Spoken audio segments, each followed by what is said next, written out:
I was once told the story of a man who, while surveying the grounds of his home, dug his walking stick into the earth as a reminder of where he wished to one day have an acacia tree, one he could watch from his veranda and lie under with his wife on warm summer afternoons, cooled in the shadow of its white flowers and blanketed in their sweet scent.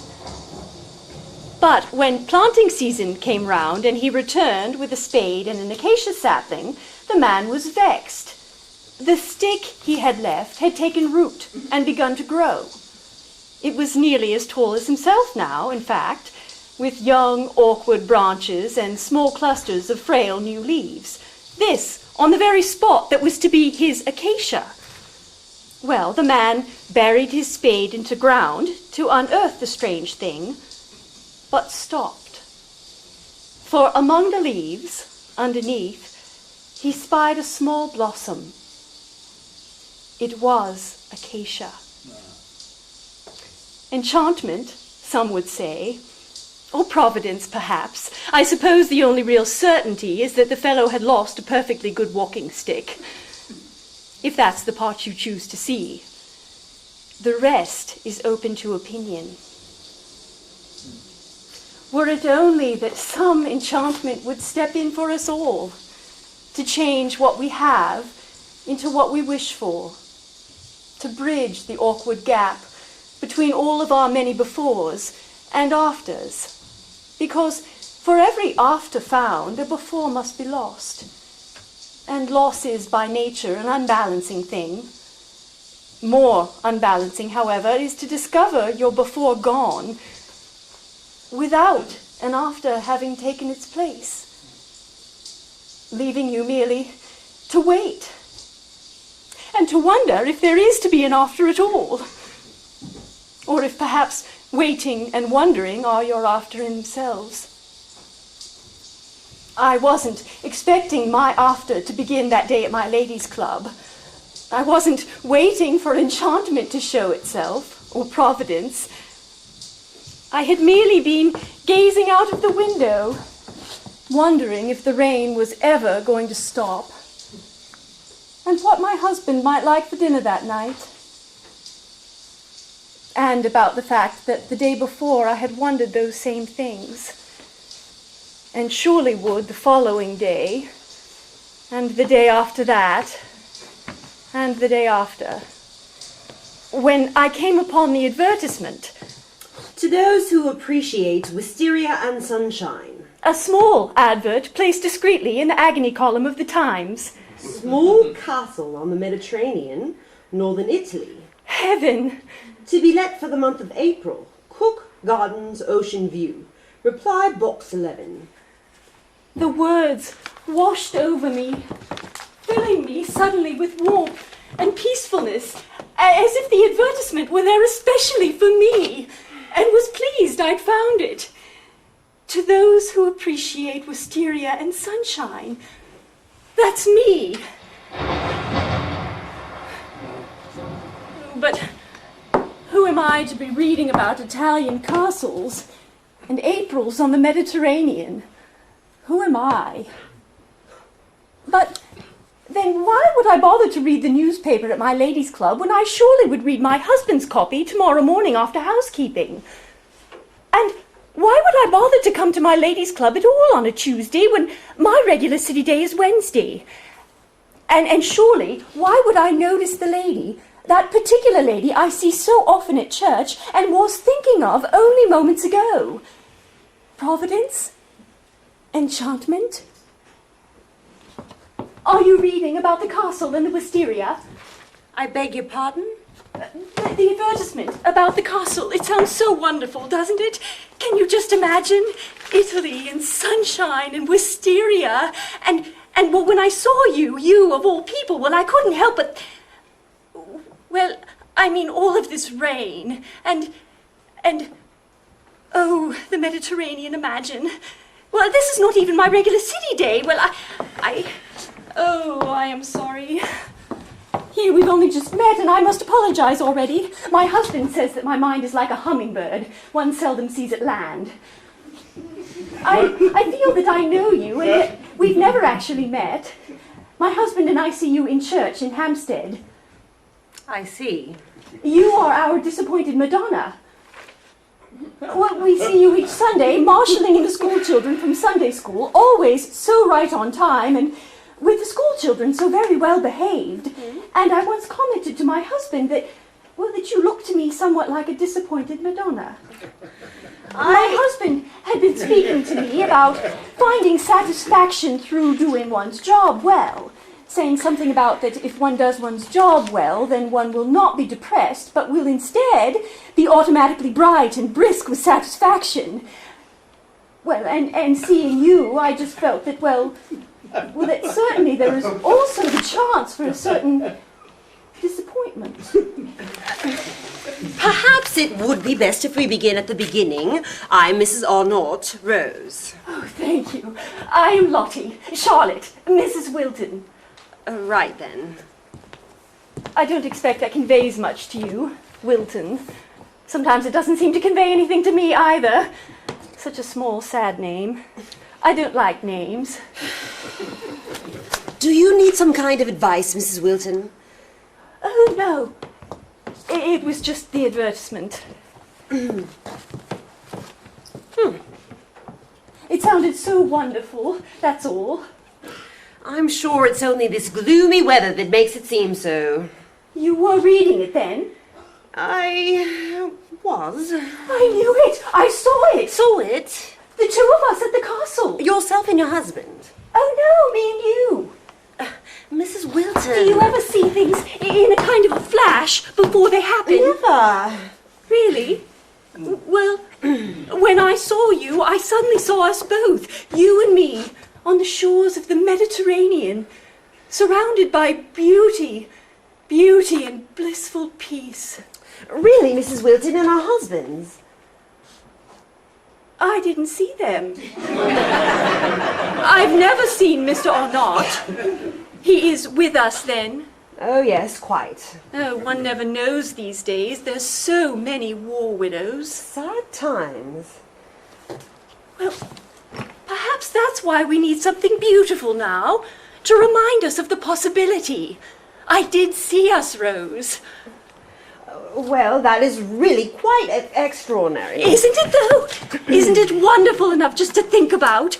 April in Italy. And here it's February already. In 2 months we could be in it all. It's easy to think of such things, Mrs. Wilton, but there's no use wasting one's time thinking too long. Oh, but it's essential.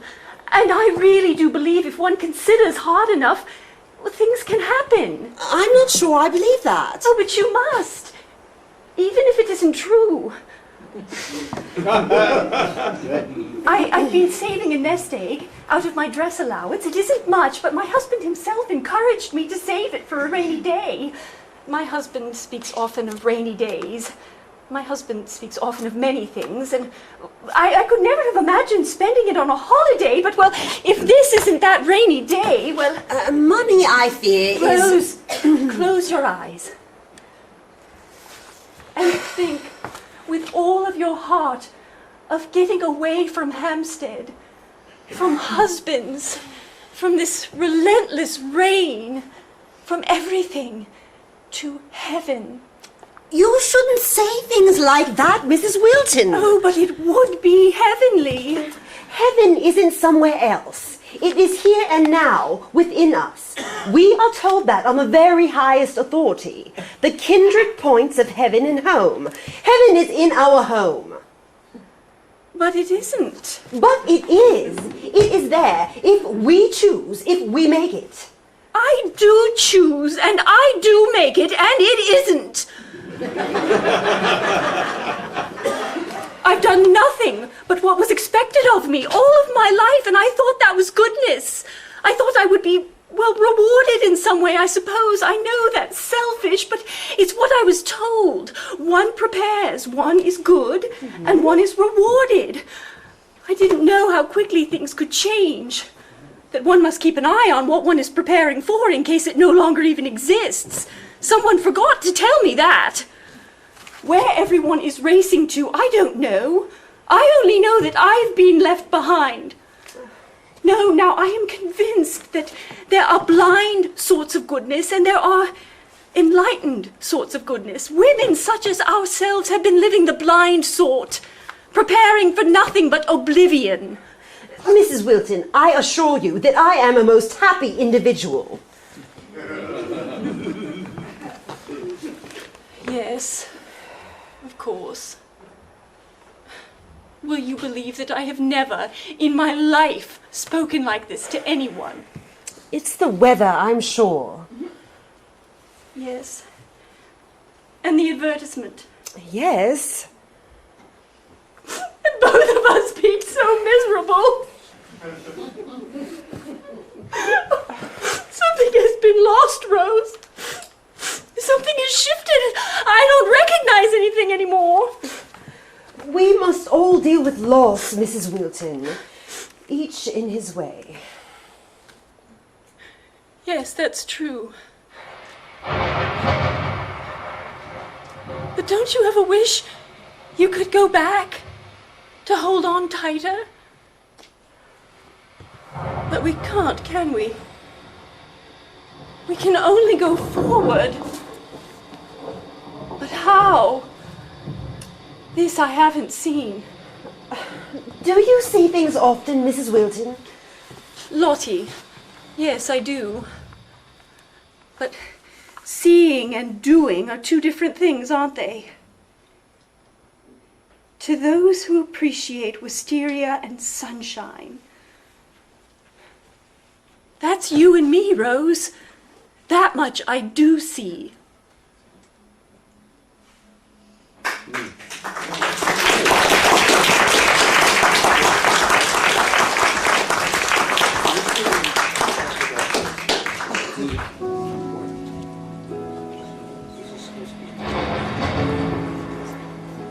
Charlotte! It's unlike you to be late. Make us have to hurry so.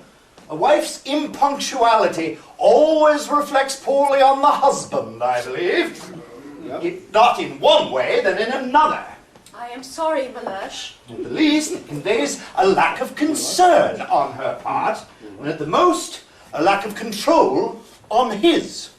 Forgive me, Mellersh, but I got into a most interesting conversation at my ladies' club today. That's all very well. Do you know a gentleman from here in Hampstead by the name of Arnott? Why, what has he done? Oh, nothing that I'm aware of. He's quite the usual, in fact, I'm sure. I just thought you might know him through business. The name is not familiar. It will look very bad if we are late, Charlotte. I am sorry. Oh, I wish you would just go without me, really. You know I only feel awash with these artistic sorts. A family solicitor must show his family now, mustn't he? It's not so important that you enjoy yourself, but that you simply are there. It's just that I always feel so negligible. I never know what to say. And if by chance I do have something to say, it only comes out wrong. Well, if you're asked for your opinion, you need merely say, marvellous, or something of that nature, and leave it at that. That's all they want to hear anyhow. Try it. Marvellous. You'll be surprised how far it will get you. It's Impressionists again, then. Why? It's all just a bit of a muddle to my eye. Sometimes one has to step back a bit. Have you tried that? And then what? And then, marvellous. It's not so much the artists I'm interested in anyhow, but their patrons and sponsors who might be in need of legal counsel. I understand. Might we go to dinner afterward? We will eat at home. Where have you put my time, Charlotte? Times, Mellersh? Yes. You mean the newspaper? Of course. Have you taken leave of your senses? What else would I mean by my time? Of course that's what you meant. Well? Well, what, Mellersh? Where have you put today's Times? Well, it seems that I forgot to pick one up. I shall miss it now. Yes. Perhaps Perhaps it would be best if in future you picked up your own times. But you pick up my time, Charlotte. I see no need to change procedure now. You need merely be sure to remember. Yes, but Case closed, my dear. Case closed.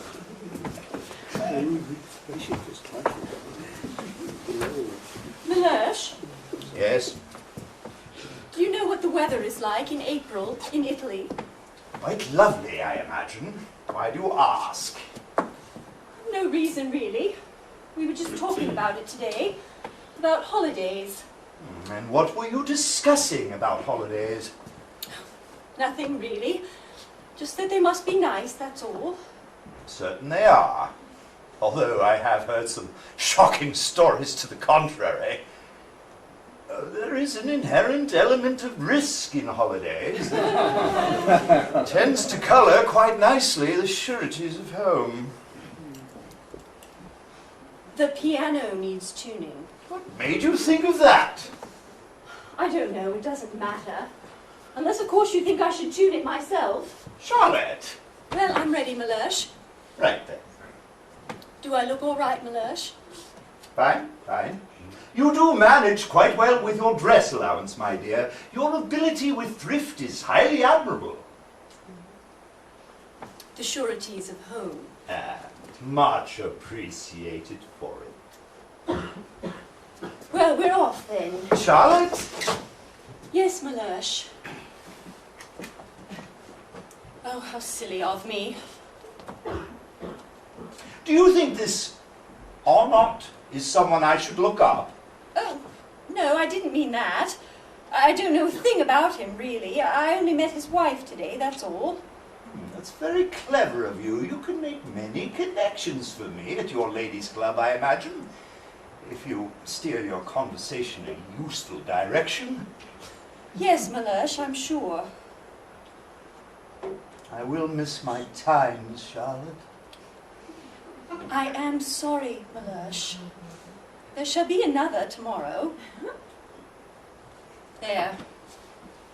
Right then. Now, how do I look? Marvellous.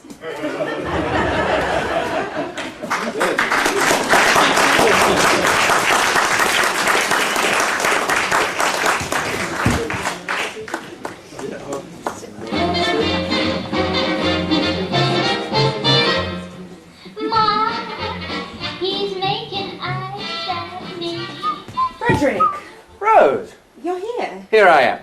And there you go, it seems. Who is it tonight? Oh, baking cases, party for my new book.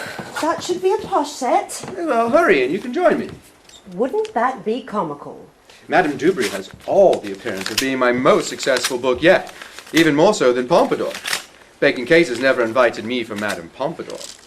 Sin must have taken a step up in respectability if even the Baking Cases have requested the pleasure of meeting Mr. Florian Ayres. Sin cannot take a step up, Frederick. And you know how I feel about that name. Florian Ayres. Well, even you must admit that as a pen name, it's most imaginative. Your imagination has never been in question. Yes, well, don't dislike that name too much, darling. When God comes to browse through my literary all, he will damn Florian Ayres straight to hell. But you and I shall be spared. There was a time when you laughed at my humor, Rose. You could light up a room when you laughed. That was before. Before my books, you mean? Yes, well, my poetry never afforded charity. And your church should be thanking Madame Dubry. Those boots that you bought the school children this winter? Stout with sin. I didn't mean your books. You were a good poet, Frederick. And Frederick Arnott is a good name. To whom? To me. Oh, Rose, I am a weak and wicked man. I wish you could forgive me that. You are not wicked, Frederick. You're right, Florian Ayres is wicked. I'm merely weak. It's just, one should not write books God would not like to read. Madame Dubry has nothing on Mary Magdalene, I assure you. Is everything funny to you? No, darling, it's not. God knows. Does he? We are judged by our actions, Frederick, not by our intentions. He's keeping score, you say? Something like that. Oh, and what of those who say we are all the more loved for our humanness? I would say they are mistaken. Here, you've muffed your tie. I have it. Do you know anyone by the name of Wilton? Wilton. A solicitor and his wife? I make quite a point of avoiding solicitors. I met the wife today. A most unusual woman. Really? She spoke of heaven and home. Oh. And of loss. She claims to see things. She said that I look to her like a disappointed Madonna. What is that exactly? What is what? This song you're humming. Oh, it's a jazz number I've heard. Ma, he's making eyes at me. Making eyes. Yes, you know. Valentino. Chaplain, perhaps. This Mrs. Wilton, she wondered how one is to go forward when so much has been lost. Exactly what did the two of you discuss? Nothing specific. I'm not at all certain she heard a word I said, actually. Rose, my book tour lasts from the end of March through all of April. Come with me. April? Yes. With you? As what? Mrs. Florian Ayres? Really, you and Mrs. Wilton are two of a kind. You don't want to miss your party? No. Rose, should the things that you have faith in ever include the people who love you, be in touch.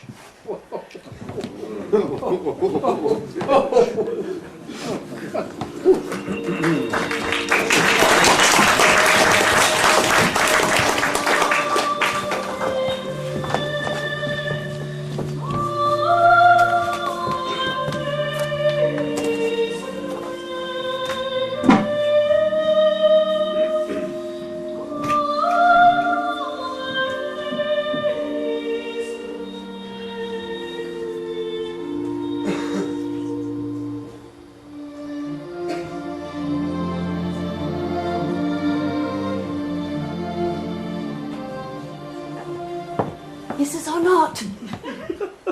Rose! Mrs. Wilton! I've only a moment. I told Mellersh I left my gloves inside. Lying to your husband in our father's house? Oh, but I didn't lie. I really left them, so I wouldn't be lying. I got it, Rose. A reply to our inquiry about the castle. Please, we really must talk. It is most kind from a Mr. Antony Wilding of Knightsbridge. It smells of cinnamon. Cinnamon? Isn't that delightful? But brace yourself, Rose. £60 for the month of April. Mrs. Wilton! I know it would be a stretch for us both. Corresponding with someone we know nothing of. We've gone too far already. And all this talk of money, please, it has indeed been grand dreaming of all this, but no further. But Rose... I have made up my mind, Mrs. Wilton. Lotty, if it's only the money, then I have an idea. It's not only the money. I thought perhaps if we advertised for travelling companions. Companions? Ladies! There must be dozens of other ladies in our situation who would enjoy sharing such a holiday. Not that we'd want dozens, of course, but another couple, say, would certainly ease the burden. Please, we really mustn't discuss this here. It's wrong. I feel as if we're plotting. But we are. Plotting our escape. You've taken leave of your senses, Mrs. Wilton. Oh, don't say that. Stop with your nest egg. What if there's an actual need? Oh, this is an actual need. I don't want to hear any more, Mrs. Wilton. But, Rose, if we don't go forward, well, we will be depriving two perfectly innocent travelling companions of their holiday. Two good, unhappy ladies like ourselves, perhaps in even greater need than ourselves. You are a bully, Mrs. Wilton. Meet me at the club on Wednesday for tea. Yes, no. We could compose our advert. Mrs. Wilton. Lotty, please. Rose, you must call me Lotty. We are not responding to the advertisement because we are not one with Mr. Wilding. But I have. What? I sent him my nest egg as a deposit.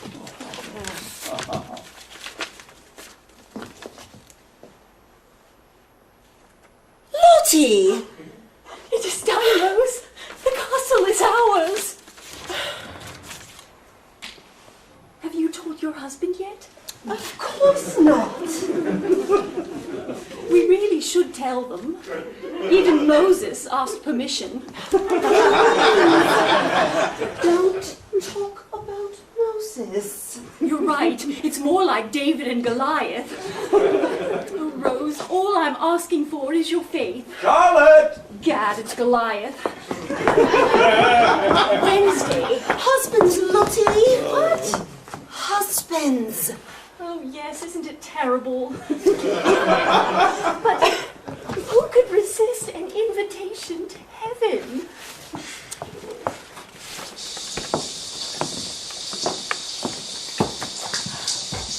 Two ladies seek other ladies who appreciate wisteria and sunshine. For a castle to be let for the month of April, Cook, Garden, Ocean View. Reply box 11.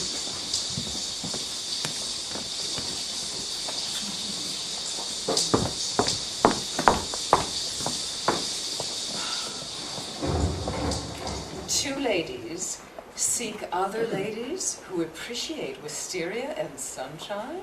We were so pleased to receive your reply, Lady Bramble, although we never expected that our advertisement would attract someone such as yourself. No. We've read about you so often in the newspapers, Lady Bramble. Your life seems so full. Yes. You do realize the castle is very quiet and Oh, remote. I hope so. Is there a telephone? No. Good. Mrs. Wilton was telling me, in fact, Lady Bramble, about something she read about your dancing on tables. In Paris. Really? You must be very tired. Whenever I see moderns such as yourself, I always see a certain weariness, modernity being such a shifty beast. Yes.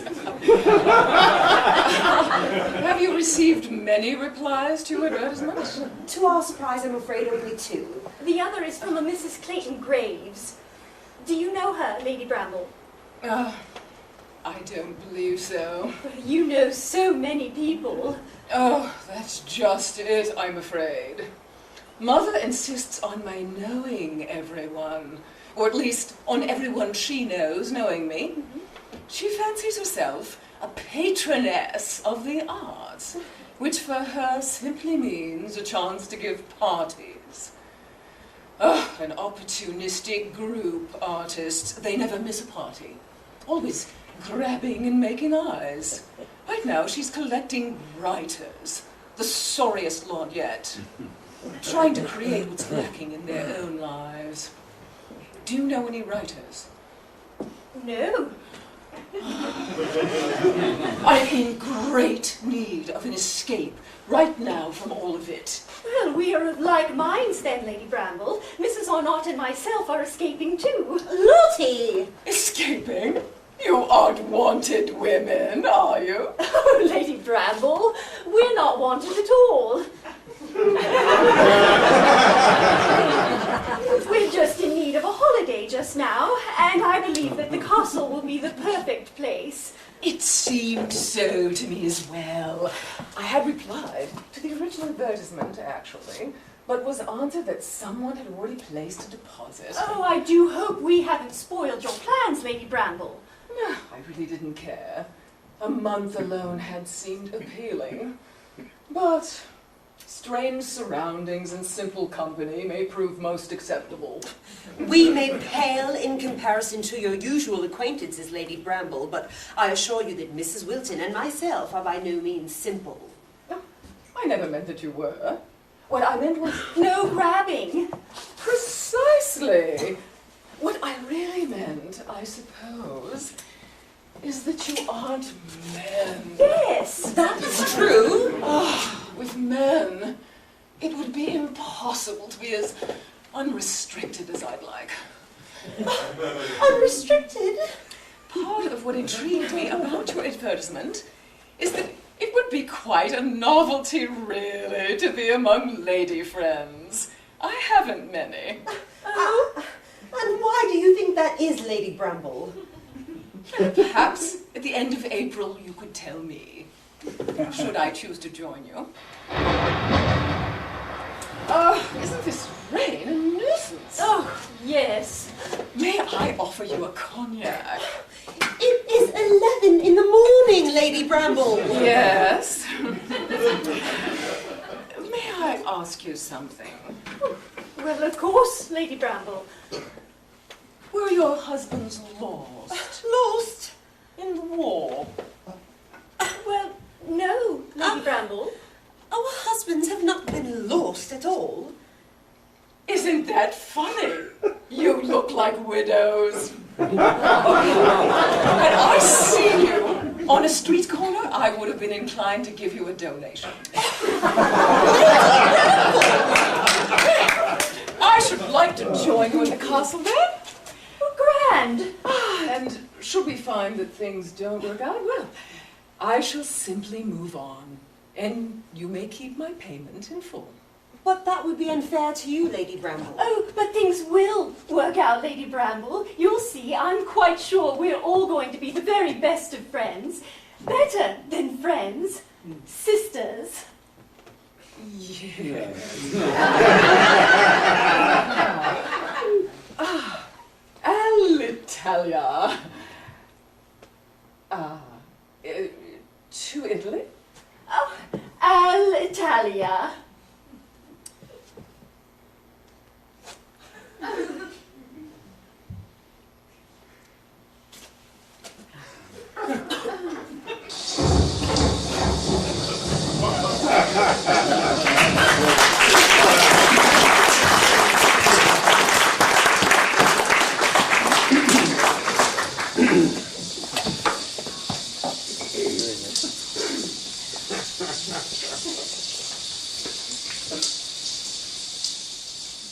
If we are to spend the whole of a month together, I consider it preferable that certain ground rules be spelled out sooner rather than later.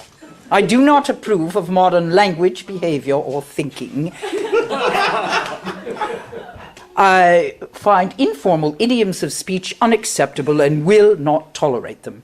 I take breakfast promptly at 7 in the morning, luncheon at noon, tea at 4:30, dinner at 7:45. I like nuts.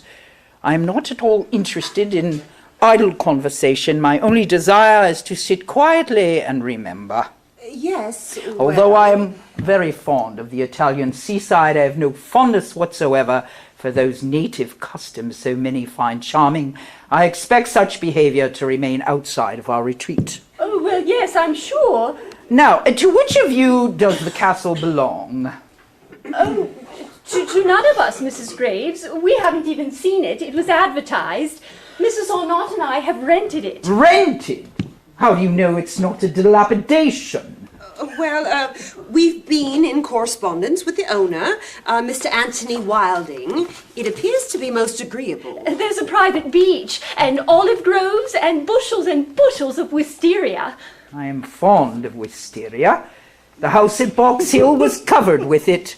I remember once my father and I used to... Your father lived at Box Hill, Mrs. Graves? Of course not. George Meredith lived at Box Hill, the writer. My father often took me there on invitation. You knew George Meredith, Mrs. Graves? My father travelled among all the great men. Carlyle, Arnold, Tennyson. Tennyson, Rose, imagine. As I was saying... Is that a photograph of Tennyson, Mrs. Graves? No, that is a photograph of my late husband, Mr. Clayton Graves. A sizable difference, I assure you. That is Tennyson, and I am the young girl with the pigtail, which I might add gave the great one no small delight. I remember that my father used to... Did you know Keats, Mrs. Graves? Lotty! Well, yes, John Keats, the I am poet. well aware. I did not know Keats, Mrs. Wilton. Oh. And if that is the direction in which you are heading, I regret to inform you that I was also unacquainted with Shakespeare.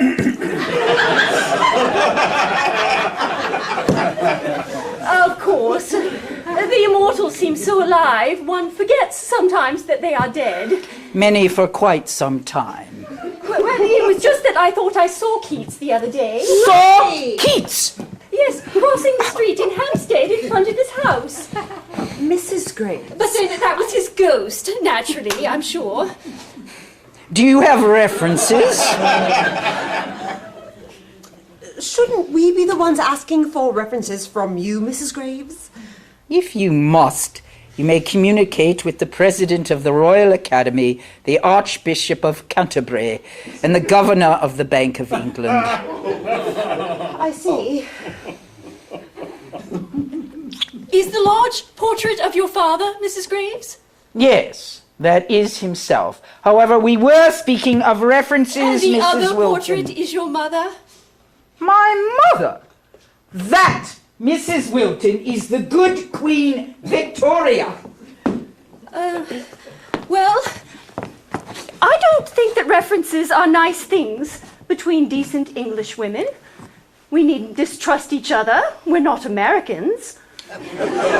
References bring an atmosphere into a holiday plan that isn't quite what we want, Mrs. Graves. Good day.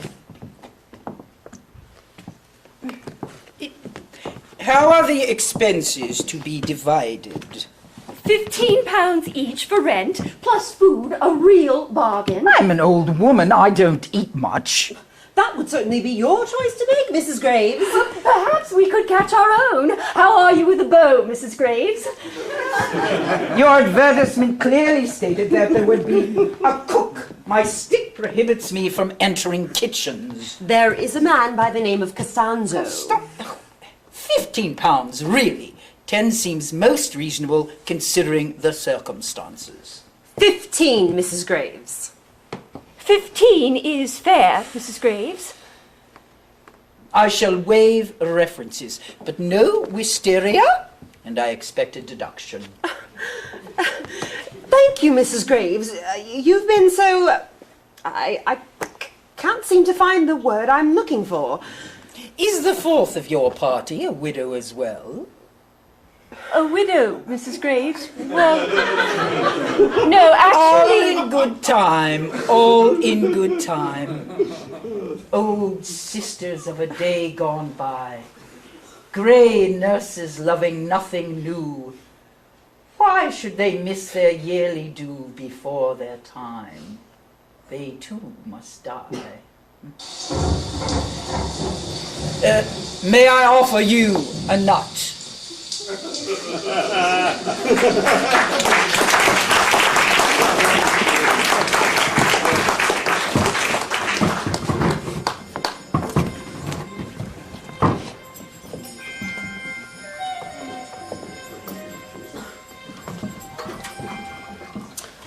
Yes, of course. The area is simply a mass of flowers. You can see some of the views in these photographs here. I took them myself, I'm afraid. You hardly mistake them for professionals. It's a small castle, but of course it has most of the modern improvements, as an estate agent would say. Its name is San Salvatore. San Salvatore? It sounds sacred, Rose. What is that there, Mr. Wilding? What, Mrs. Arnott? That. That, I'm afraid, seems to have been my left thumb. But had it not been there, you would see a view of the sea and the lower garden. The castle has both upper and lower gardens with a lovely terrace between. For you, a postcard of the village below. Zago. Met Zago. Met Zago. I like your face, Mrs. Arnott. But here, let's make you comfortable. In April, you know, the area is simply a mass of flowers, and you must wear white. White? Yes, there's a dock with a small boat if your husbands are so inclined. Our husbands? They will not be with us, I'm afraid. Oh, forgive me. So many widows these days. No, there will be 4 of us, however, lady friends. Really? Well, San Salvatore should be filled with friends. Can be a bit lonely. Is San Salvatore a family home, Mr. Wilding? Yes, or it was. I no longer have family, so it's no longer a home, I suppose. Oh. Yes, father's parents had the place built, a love nest of sorts from the way he told it. I never knew them, unfortunately, but some of the stories are delightful. It sounds wonderful. Yes, it's beautiful. Father loved the place. Mother never cared for it much, really, until her later years alone, and then when I was away in the army, she and San Salvatore seemed to become one. Where did you serve, Mr. Wilding? Flanders, mostly. Oh, brave battles. We are indebted to you, Mr. Wilding. Yes, I lost Mother last year, sad to say. She always said that there was something enchanted about the castle in April. I should hate to miss it this year, but I have work in Rome. What is your work, Mr. Wilding? Well, I paint. Portraits, classical, of course. 2 eyes, 1 mouth. So on. Marvelous. Yes, I have a studio in Bloomsbury. Well, perhaps the both of you could visit sometime and be studied. Well, I'm said to have a particular talent for the female form. I'll find a payment, Mr. Wilding. Well.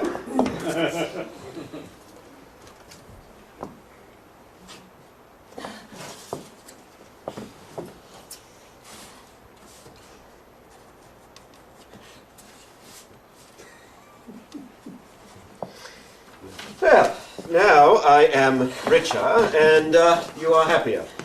What would you say we celebrate our union, as it were, over a hot cup of tea?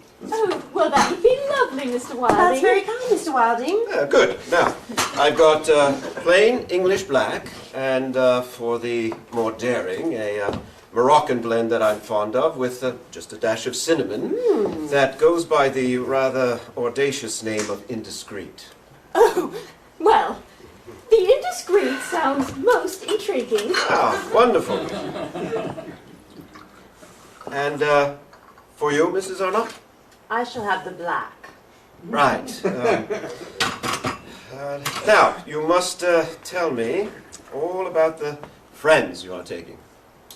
We hardly know a thing about them, really. Oh, we took your lead, Mr. Wilding, and placed an advertisement. Oh? There's, Lady Caroline Bramble, who likes dancing and cognac, and, Mrs. Clayton Graves, who knew Tennyson and likes Nuts. Well, how interesting. I'm sure you will all find San Salvatore to your liking. Mrs. Arnott, this may sound a bit extraordinary, but there's a portrait of you there. A portrait of me. Yes, a Madonna. There's one on the stairs, really exactly like you. Well, Well, San Salvatore will certainly be a nice change from this weather. Oh, yes. You'll find the place has lots of sunshine, whatever else it hasn't got. What else hasn't it got, Mr. Wilding? Troubles. Worries. The plumbing is a bit antique, but Costanzo can help you with that. And to think you'll be among it all in only 2 days. We leave tomorrow. Well, you squared away all of your affairs. a couple of things remain.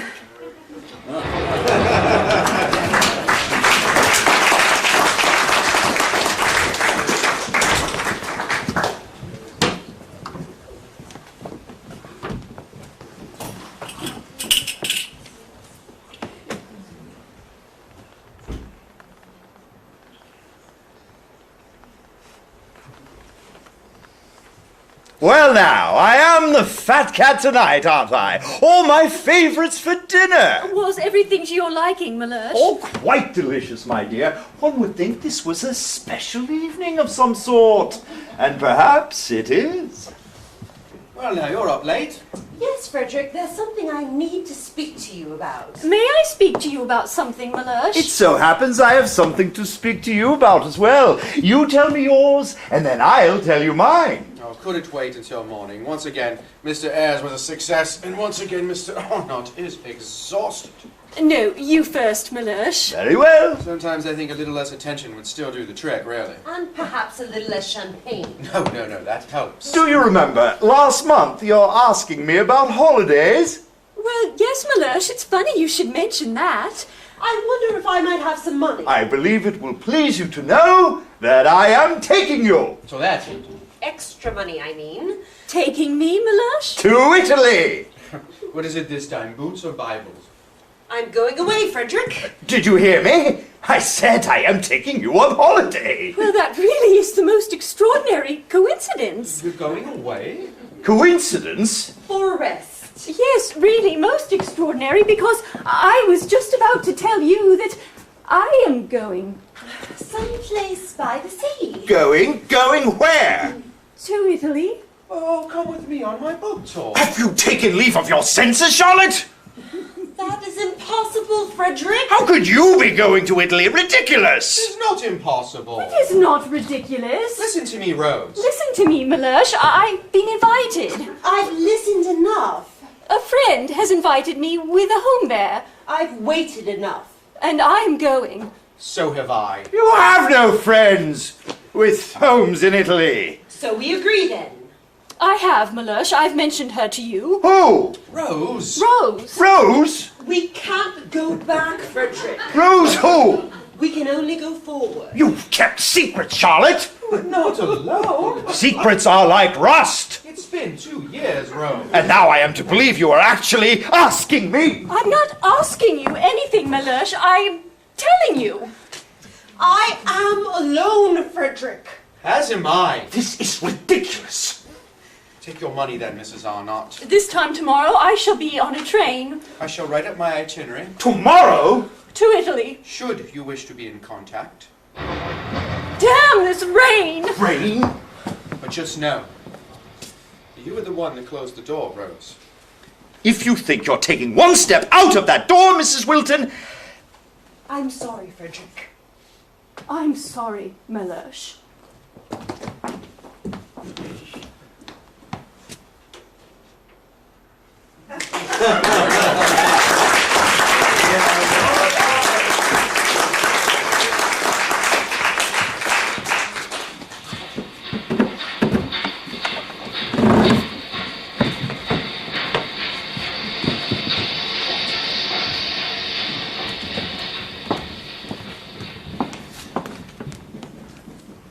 Stazione di confine, benvenuti in Italia. Signore e signori, preparate i documenti pronti per il controllo. Prossima fermata, Genova. Smartito. Mi scusi, mi sono smartito. No, mi sono smartita. I am lost feminine. Mi scusi, mi sono smartita. Mellersh! It's only a tunnel, Lottie. Tunnel. Tunnel. Have we crossed the Italian border yet? I can't tell. It's so dark out. We're running so late. Oh, I wish we were there. We are in God's hands now, Lottie. I can't see a thing. Why is the window damp? It's raining. Well, I'm sure Italian rain is better than English rain. We were expected hours ago. We'll never find our way alone. When we get to Genoa, Mr. Wilding said we need merely ask for mezzago. Mezzago. Why do they call it mezzago? It doesn't have a T. You're certain you saw us and San Salvatore, Lottie? Yes, Rose. And Lady Caroline and Mrs. Graves. Did you also see them? No, I didn't. They aren't the ladies I would have chosen. Well, perhaps they've been chosen for us.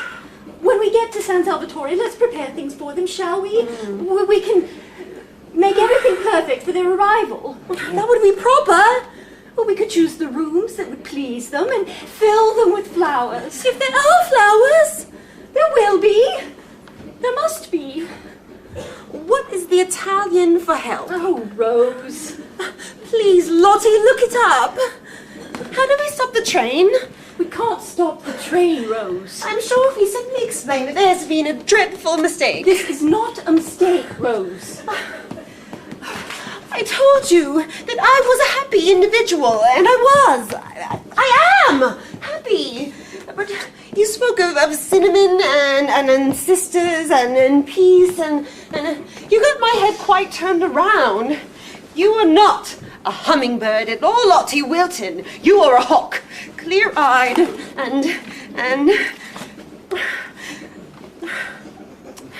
What? Aiuto. What? The Italian word for help is aiuto.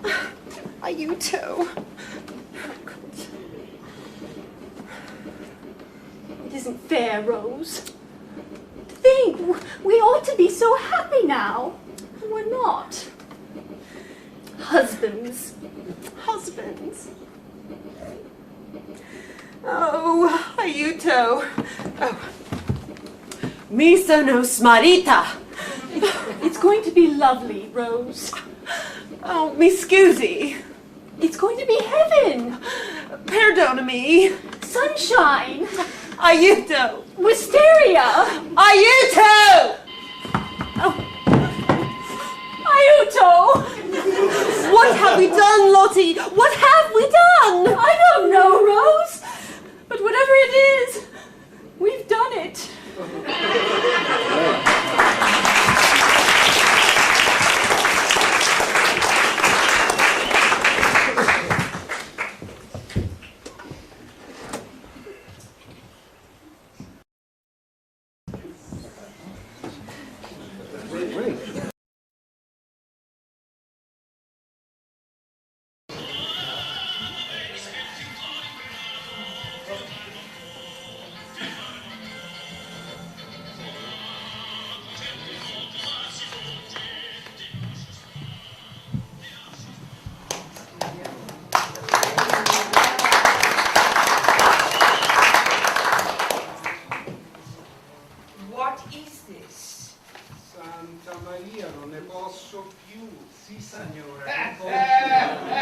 You may rattle on and on all you wish, my friend, but I still will not understand you. I speak only the Italian of Dante. Dante, signora, qual è il problema? Non capisco. Lady Caroline, would you please determine from Costanzo the origin of this milk? The origin, Mrs. Gray? Yes. You mean the vendor? I mean the animal. Il latte è buono, davvero, donna Carolina. Sì, sì, la signora vorrebbe sapere che tipo di latte è questo, Costanzo. Che tipo di latte? Ma è latte italiano, molto buono. Sì, la signora vorrebbe sapere l'animale. L'animale. Ma è una mucca, naturalmente, cosa? Sì, sì, grazie, Costanzo, sono spiacente per il problema. Il problema non è con lei, donna Carolina.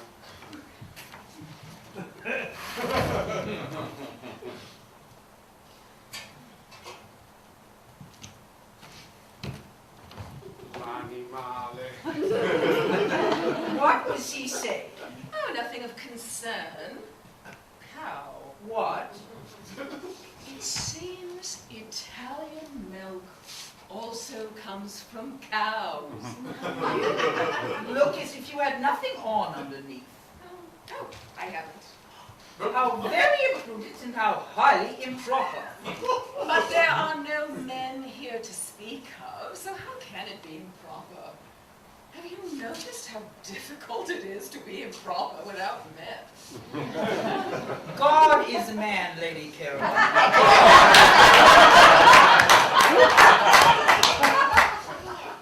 Oh, good morning. Lady Caroline! You've arrived. Mrs. Graves! Yes, late last night, but... Without clothing, apparently. Oh, ladies, excuse me. Yes, excuse us, Mrs. Graves. Lady Caroline, we hadn't thought you'd arrived yet. And here we are. Yes, it's not that we're not glad to see you, it's just a great disappointment.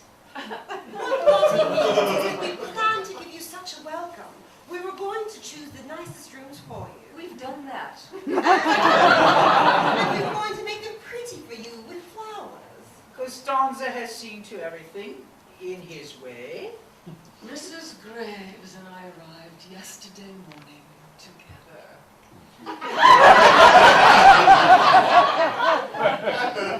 Oh, Rose, look at this place. When I woke this morning, I prepared myself to accept whatever I found, but I couldn't have imagined. The flowers, snapdragons and periwinkles, daphne and iris and lavender, and cherry trees, and wisteria, Mrs. Graves, simply tumbling over itself. Yes. Oh, and sunshine. Heaven. Look up heaven, Rose. Oh, listen. Their church bells sound so light and inviting. Our church bells never sounded like that.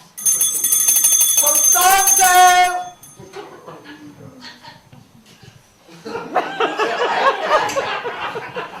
It appears you two have everything under control, Mrs. Graves. Well, it does save time. Rose, remember Mr. Wilding said there was an upstairs sitting room with a view?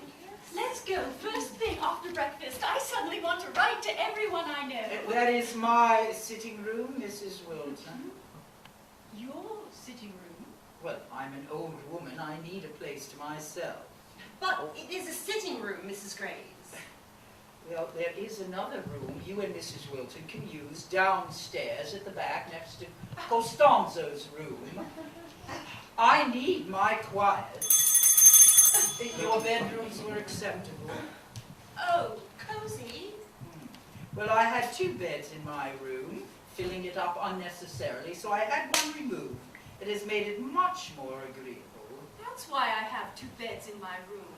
I have 2 in mine as well. That is Lady Caroline's second bed. She also had hers removed. I see. What was it, Rose? What? Heaven. You are chic, Lady Caroline. She needs a hat. One mustn't get too much sun too soon, Mrs. Wilton. Paradiso. Heaven. Vi auguro una buona giornata. Mamma mia che meraviglia! Siete proprio bellissime, davvero, signore. Scusatemi. Sì, signore. It is time for breakfast. Adesso? Breakfast. Sì, sì, ho capito. Breakfast, colazione. Capitalista. I've had breakfast delayed 1 hour for your first day. It will not be done again. Come, ladies, we must be punctual. Otherwise, Costanzo will see it as a sign that he too may be lax. Mrs. Graves, Yes. about the sitting room. What? We are only too glad for you to have it, Mrs. Graves, if it makes you happy. We wouldn't have suggested using it had we known. Not until you had invited us, anyhow, as I'm sure you soon shall. Do pull yourself together. Oh, Lady Caroline, we had so hoped to prepare things before your arrival. Everything has been seen to. It must be very assuring to be independent and to know exactly what one wants. Quite. But independence, Lady Caroline, does snub the benevolences of others. I am sorry about the beds. I gave no directions. I merely asked Costanzo to remove them. It seems silly to be talking about beds in heaven. It is lovely, isn't it? It's as if you belonged here all along. What do you mean? This setting is beautiful as yourself. Beauty is a gift. Yes. I hope you make the most of it, Lady Caroline. Oh, I've been making the most of it ever since I can remember. Good, because it won't last. Would you please tell Mrs. Graves that I don't care to take breakfast just now. I'd like to go into the village. Oh, well, hurry back then. I am glad you've arrived safely. Oh, Rose. We haven't been punished. We've been blessed. She's treading on the periwinkles. Well, they're hers as much as ours. It doesn't seem right. One mustn't question. In heaven, Rose, it isn't done. We've been displaced as hostesses. None of us is the hostess. Here we are equal. Smell the fragrance, Rose. It is positively sensual. Lotty. It makes me want to kiss someone. Do you know who would love all of this? Who? Never mind. That woman. Mrs. Graves doesn't know yet that she's in heaven.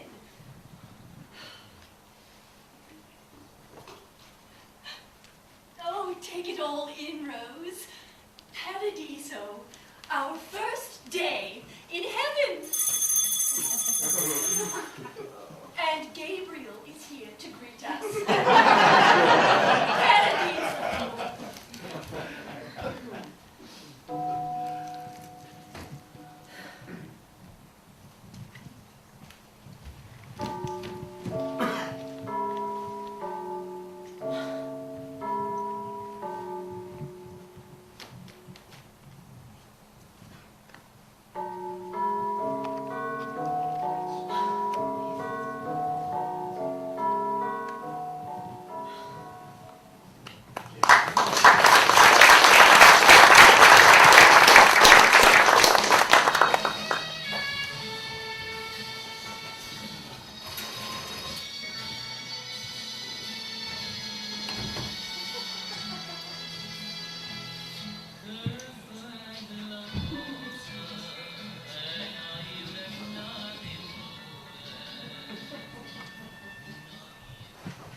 Buongiorno, signora Graves.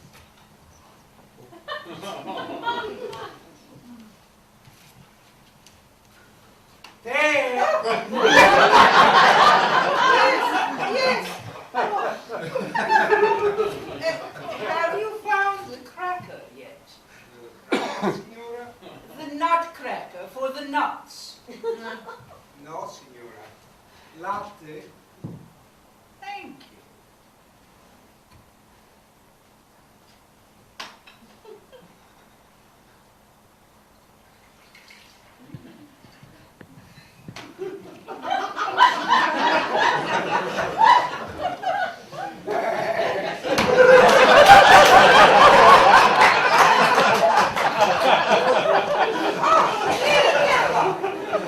There's tea if you like.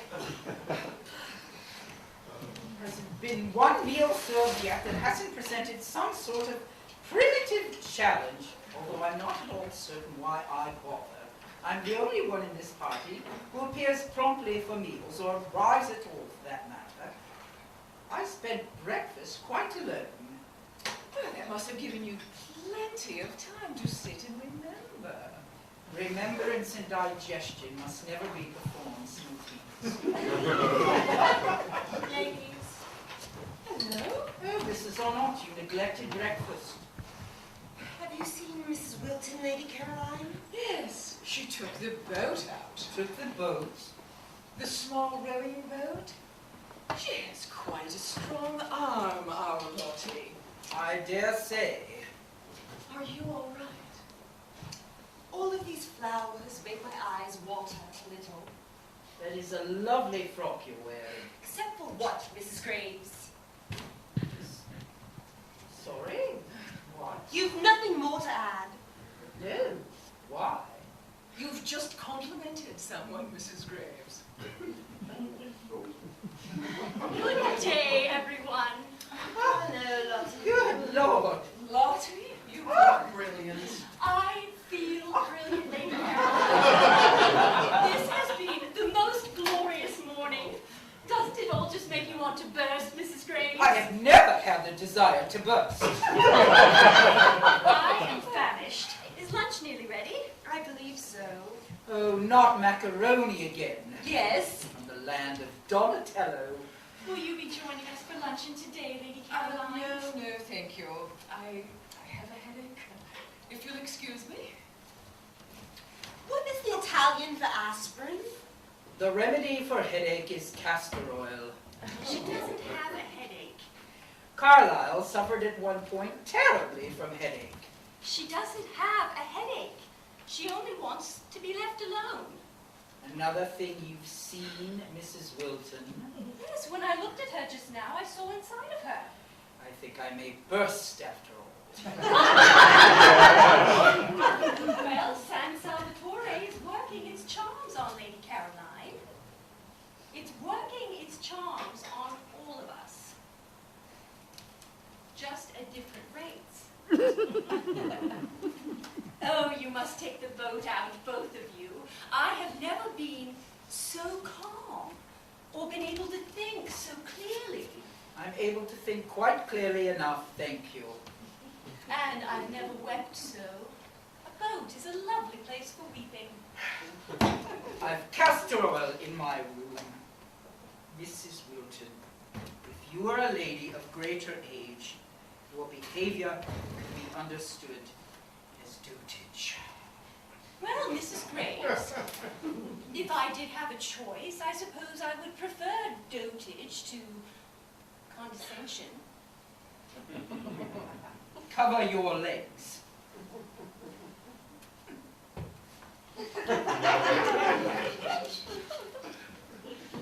Oh, Rose, isn't it gorgeous to be a part of all of this?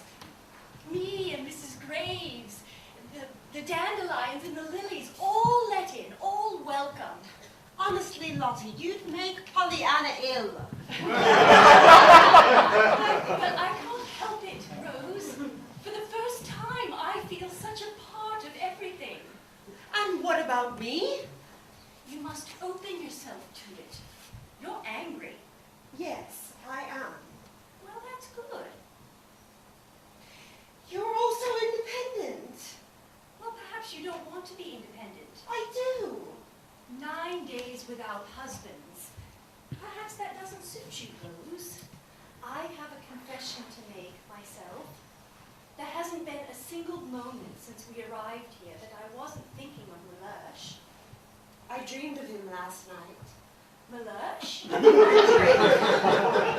Frederick, so that's his name. And I forgot to say my prayers. Your dream was your prayer. That is not what one prays for.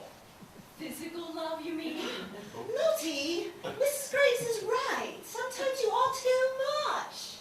I can't help it, Rose. I don't know how else to be. It's selfish. I am a particular challenge.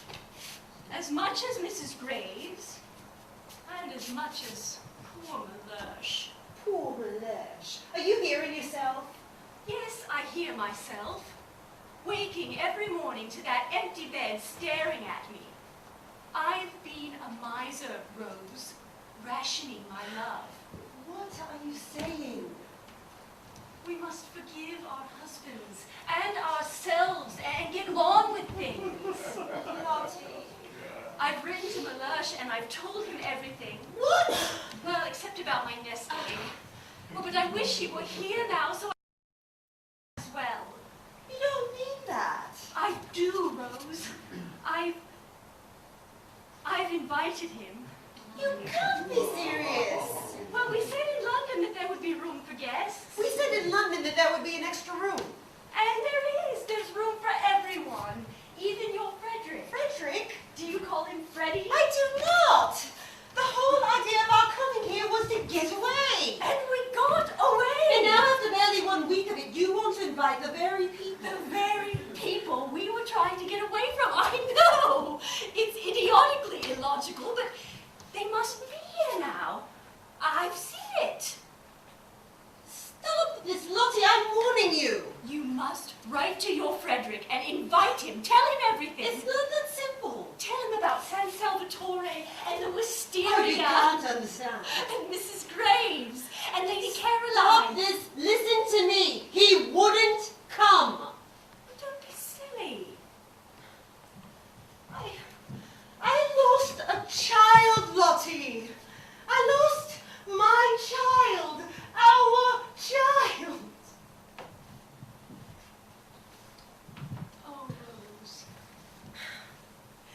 been 2 years. 2 years of trying to understand such a punishment. No. No. Poor Rose.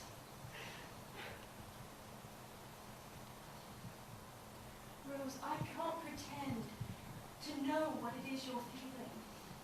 But I do know that you are not alone. I have you. Not me. Frederick. You're not listening. You must invite him, Rose. He wouldn't come. He will. I've seen it.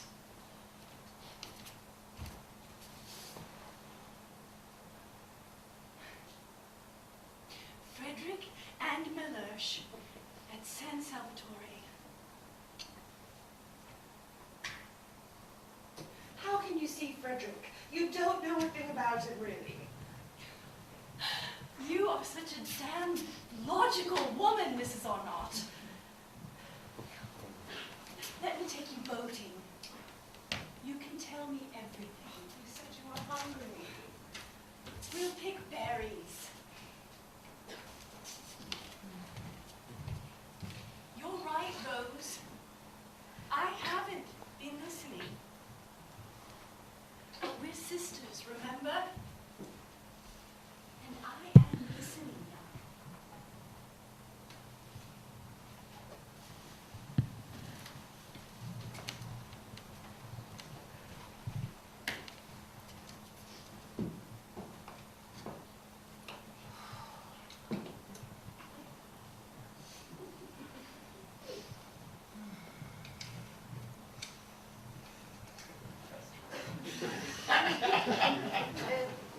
Castor oil. I expect you've had too much sun. You should take castor oil and go to bed. But I don't want castor oil, and I don't want to go to bed. I want to be left alone, to think. Well, no one wants a woman who thinks. You should go to bed and get well. I am. Well, then I've had all the trouble of coming after you for nothing. Well, wouldn't you prefer coming after me and finding me well to coming after me and finding me ill? È arrivato un telegramma per la signora Wilton. Ah, è nel giardino, Costanzo. Oh, grazie, donna Carolina. Signora Wilton, c'è un telegramma. Now, who would be sending Mrs. Wilton a telegram? Oh, you shouldn't be so hard on Lotty, Mrs. Oh, Graves. that woman must be curbed. She understands things, I think, in her way. She sees things, you mean. Just a moment ago, she said she saw inside of you. If that's so, then she's one of the few people who's ever bothered. You are an intriguing creature, Lady Caroline. I'm very glad there's no men, so to speak, about. You are precisely the sort of woman that unbalances men. My mother unbalanced men, and I dare say it can come at quite a cost. Pricey, was she? Oh, I do apologize, Mrs. Graves. Sometimes I can go too far. I do understand things in my way, Lady Caroline. The burden of wit on our sex, for example. You should be thankful for your beauty. At least you are allowed credit for that. Oh, I would gladly trade it all, Mrs. Graves. For what? Oh, things lost. How so? Jolly war, wasn't it? I mean, except for those who never returned. And those of us who loved them. A brother. Oh, never mind. Oh, You are impossible.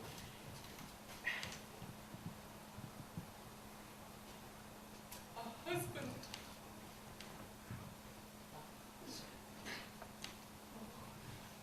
I am sorry. I didn't know. I know I did. We secretly married the night before his duty. For good luck. Funny, no?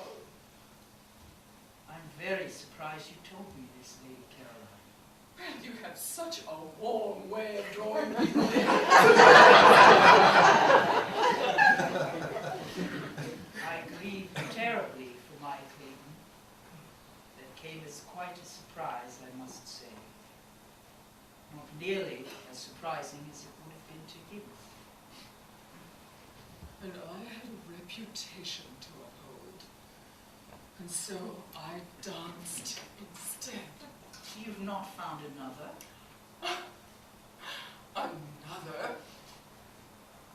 We're the moderns now, Mrs. Graves. There is always another.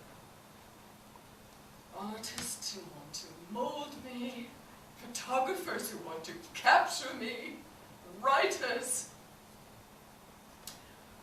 Well, what woman wouldn't want to be studied, annotated, indexed? They adore you, I'm sure. They don't even know me. Are you certain that's their fault? To be fair, there is one.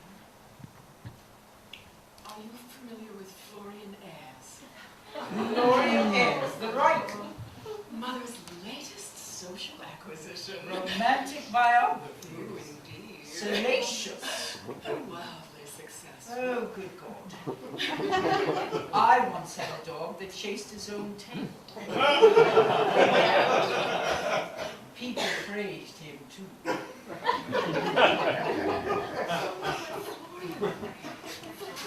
Sweet, really. Sad somehow.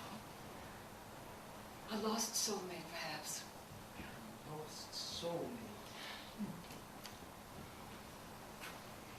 I feel so restless today. You know, you've gotten some sun, Mrs. Graves. Oh, it becomes you. Mrs. Graves! Lady Caroline! Lady Caroline, about the cognac. Paradiso! Don't trade everything for that. Paradiso, Lady Caroline. Paradiso, Mrs. Graves. Good Lord. Oh, ladies, ladies. What is it, Lotty? It's wonderful, that's what it is. I am sorry that this is without warning, but I am having a visitor. But we came here to escape people, Lotty. Yes, I know, but I don't want to escape him now. Him? A man? Yes, a man, Mr. Wilton. A relative? A husband. Oh, Mrs. Wilton, if this is another one of your ghosts. Oh, no, it's my husband in the flesh. He left London last night. But you are a widow. She never said anything of the kind, Mrs. Graves. I'll need your help, Lady Caroline, with Costanzo to help prepare the spare room. And then... One moment. Am I to understand that you are proposing to reserve the one unoccupied room in the castle for the exclusive use of your family? Yes. Why the spare room if he's your husband, Lotty? Oh, no, Caroline. If I share my room with Mellersh, I risk losing what I'm feeling. Don't you see? Actually, I do. By all means, let's give Mr. Wilton the spare room, Mrs. Graves. Any other arrangement would be scandalous. Oh, thank you, Caroline. And Rose is going to write to her husband as well. Another husband? Aren't you, Rose? Yes, I am. Oh, husbands were not part of our agreement, Mrs. Arnott. You must not write to him. Fine, Mrs. Graves. I'll telegraph him. Well, in that case, I shall invite someone myself. Who, Mrs. Graves? Tennyson or Carlyle? Kate Lumley. There is nothing funny about Kate Lumley, I assure you. I shall write to her this instant, and she shall have the spare room. There are to be no men roaming San Salvatore as long as I am staying here. Kate Lumley will see to that. Cheers, everyone. Oh, Mr. Worthing! Is this a bad time? I was passing through Rome and thought I'd see how things would go. Well, this is too much. I should say. You may remember my letter, Mr. Wilding, Lady Caroline Bramble. Mrs. Arnott. And you wore white. Mr. Wilding. It is just as I saw it. It's just as I saw it. Antonio! Ah, Costanzo! Oh, good God. È matta! Ti addoni! Sei sicuro? Sicuro, sì, sì. Oh, my ladies. And San Salvatore. Really? And this must be the Mrs. Graves you told me of. Mr. Wilding. For whom I have carried all the way from London a bag of the finest English walnuts, which I shall gladly trade for a few hours of your lovely company, and the promise of hearing your golden memories of the great Lord Tennyson. Thank you. Make yourself at home.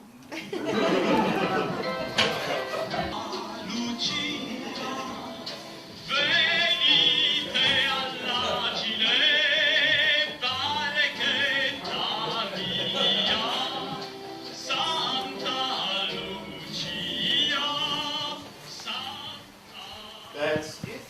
Just a little there. Would you lift your chin just? Yes. You have a fine chin, Mrs. Arnott. And now it is caught.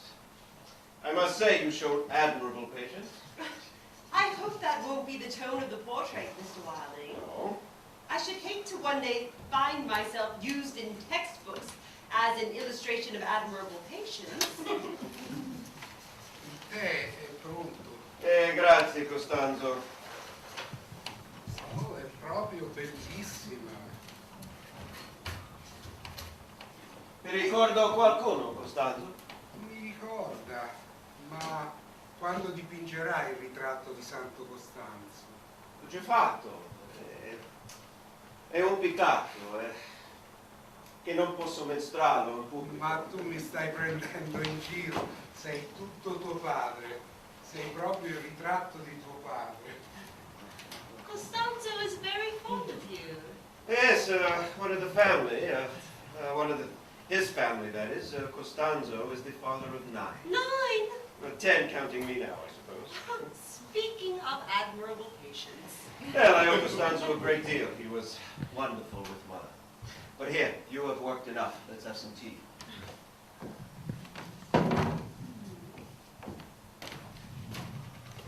May I, Mr. Wilding?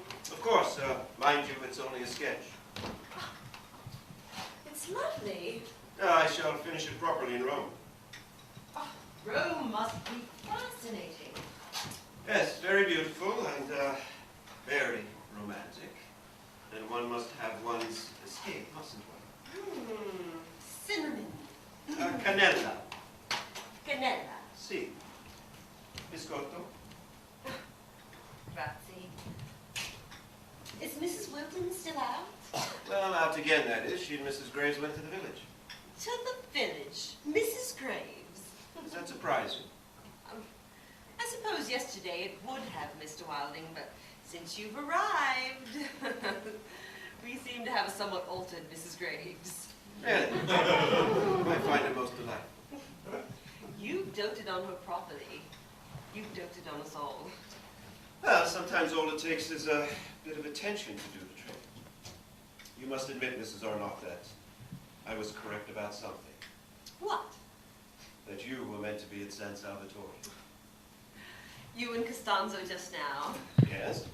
Were you comparing me to the original? What? The portrait of the Madonna above the stairs? Ah, yes. You must admit the likeness is extraordinary. I didn't know I looked so solemn. Well, you don't. Not today. I don't think my vicar would approve of such comparison. No, but then that's what vicars do, don't they? Actually, it's someone else you remind me of. Oh, not some old flame, I pray. No, nothing of that nature. There are moments, Mrs. Arnott, when you remind me so much of my mother. Yeah, I'll put you more. No. I think it's very kind of you to say such a thing, Mr. Wilding. It's just, I know you were very fond of your mother. Well, I saw it the first time we met. I see. Are there any photographs of her here? No, I'm afraid not. Mother was much too modest for that. Father and I both tried, but she would have none of it, I'm afraid. And what was your father like, Mr. Wilding? Ah, Father. Yes, Father loved beauty. He loved life. He lived life. Mother was a bit embarrassed by that, I think. The shame, really, because she was his life. He flat out adored her. Sweet. Do you see that acacia tree there? Father told a story of his father, my grandfather, while out walking one day with grandmother, thrust his walking stick into the ground at that spot and said, "Here we shall have an acacia." He left the stick in the ground as a reminder, and presently, for how long afterwards, no one seems to remember, but the stick began to sprout, and it was an acacia. After the army and hospital, I tried to paint that tree, but I could never do it justice. Were you wounded? I'm just a bit tired. I came straight from hospital to San Salvatore, in fact, and mother in Costanzo. I'm sure that cured you. Yoo-hoo! Ah, here they are. Whoa! They seem to have bought the whole place. We're nearly there, Mrs. Graves. Good Lord, you've been saying that for an hour. Well, and now it's true. Thank you, Mr. Wiley. I should have come along, ladies. Oh, no, we made much progress on our own, didn't we, Mrs. Graves? We march on Rome tomorrow. We are in for a treat, everyone. Well, I make no promises, but I've at last procured the makings of a proper meal. Tonight I shall teach Costanzo how to prepare a steak and kidney pie. Rose, perhaps you help me with Costanzo. There's teaching to be done. Yes. Shall I have Costanzo bring tea inside? I should like to take my tea outside with you, if I may, Mr. Wilde. Very well. Thank you, Mrs. Graves, for a lovely time. And thank you, Mr. Wilding, for everything. I haven't done anything, Mrs. Arnott. You have. I should like tonight's dinner to be my thank you for your generous company, Mr. Wilding. Well, I'm glad that San Salvatore agrees with you, Mrs. Graves. Oh, how could it not? I commend you for being a man of property. Well, I can hardly take credit for that. Oh, but you should. Inheritance is much more respectable than acquisition. How did you fare in the village? Oh, that Mrs. Wilton is a stubborn thing. From day one I have tried to make peace with her, but to no avail. Yes, well, with some people there seems to be no choice but to relent. No, to relent is to surrender, Mr. Wilding. That is not the English way at all. You have spent far too much time in Italy, I fear. Perhaps you are right. Oh, that Mrs. Arnott is a special case herself. Oh, yes. Yes, she is. Yes. And tell me, Mr. Wilding, what do you make of Our Lady Caroline? Ah, yes. She's lovely, but I seem to have made a poor impression, however. Oh, there's more to Lady Caroline than meets the eye. Well, she is very solitary. Common thing today, it seems, since the war. And you, I picture you in London, surrounded by grandchildren. Oh, grandchildren. One must have children in order to have grandchildren, Mr. Wilding. Ah, Lady Caroline. Oh, we missed dinner last night. I wasn't feeling well. I do hope you're feeling better. Lady Caroline has a remarkable inclination for rapid recovery. Mr. Wilding, since you are here, perhaps something can be done about the bar. It really is quite a confusion. Confusion. One shouldn't have to risk one's life merely for the convenience of warm water. Ah, yes, the heater. It is a rather antique system, but really, there's no danger at all as long as it's done with just a bit of Italian patience. It is a danger. Mr. Watling, am I understood?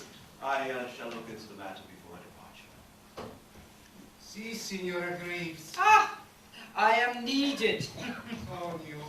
Si, Costanzo. May I be of some help, Mrs. Graves? Well, you could lure Mrs. Wilton outside, so I need not contend with her in the kitchen. Mrs. Graves, your stick. Well, imagine that.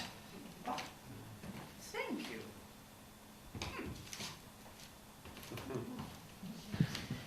Lady Caroline, I do apologize for the bath. I do hope you'll join us this evening for dinner. Do you? I do. If you'll excuse me. C'è un biglietto da visita, donna Carolina. Good God. Donna Carolina, è nell'entrata. Ah, portalo qui, per favore, Costanzo. Subito, signora.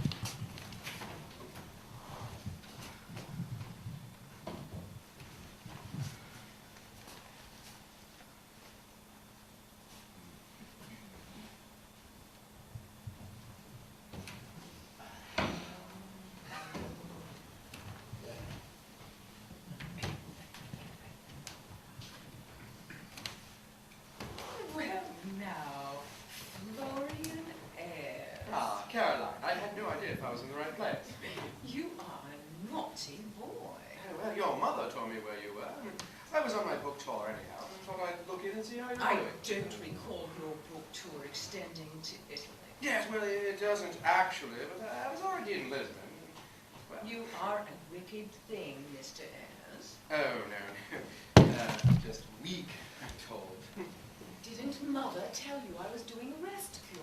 Yeah, she did, and that's why I hadn't intruded upon you earlier in the day. I thought you would sleep all day, get up in time just for tea. I couldn't help myself, Caroline. Grazie, Costanzo. Uno in più per cena. Sì, grazie.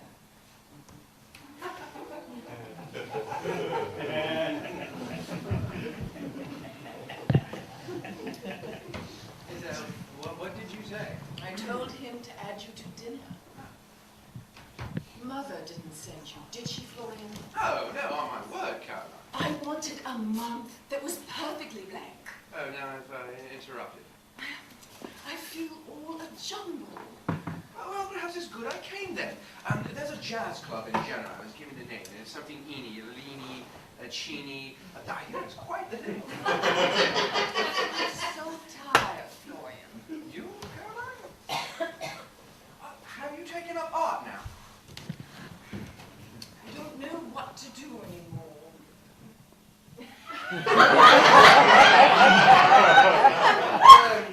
Nothing a little jazz and gin won't cure, is there? Speaking of which, I seem to be a bit dry at the moment. Any refreshments about? There's tea. Oh. Oh, here.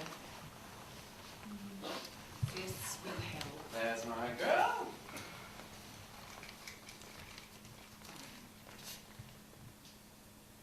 Have you ever lost hold of something? Something so vital that you didn't know how to go on? I have. What did you do? I went on. But it's not the same. No. You've always seemed like someone I could talk to.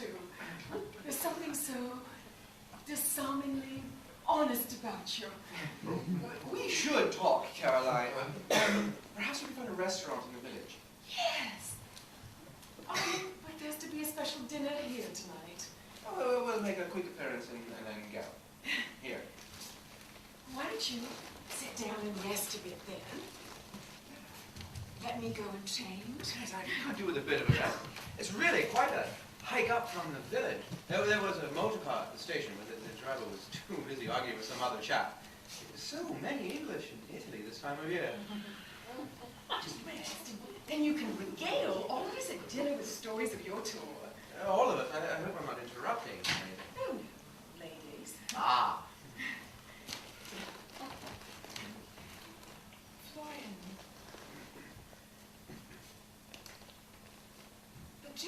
Jim, would you ever give it all up? Gladly.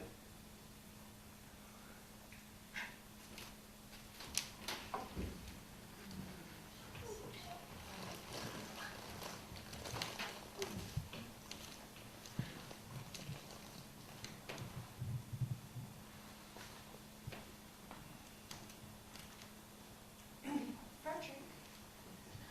Rose. Frederick. Rose. Rose.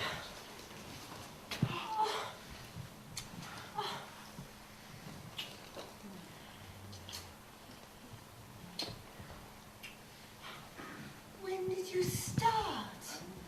Start? Yes, when did you leave? Yesterday morning? The very instant? Yes, the very instant. How quickly my telegram must have got to Lisbon. Telegram? Yes, didn't it though? Frederick. Well, I'm damned.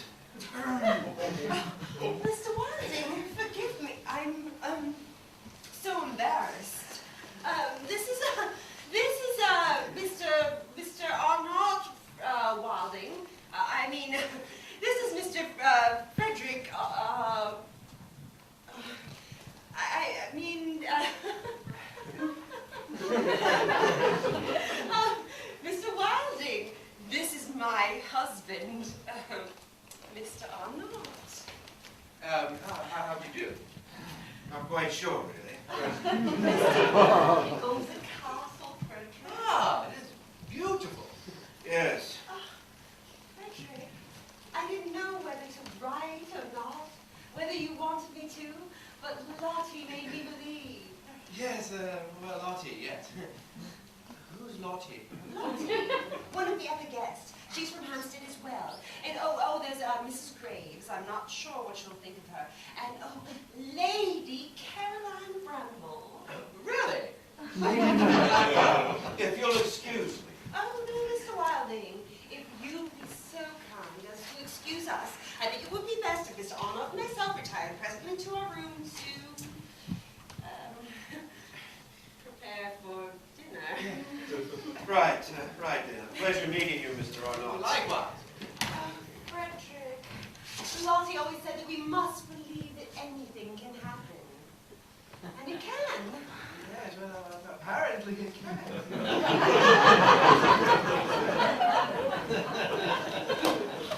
Tonio, un altro. Un altro.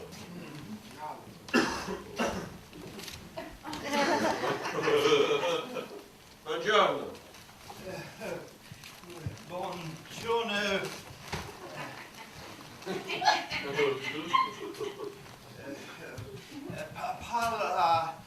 Parla in Inglés.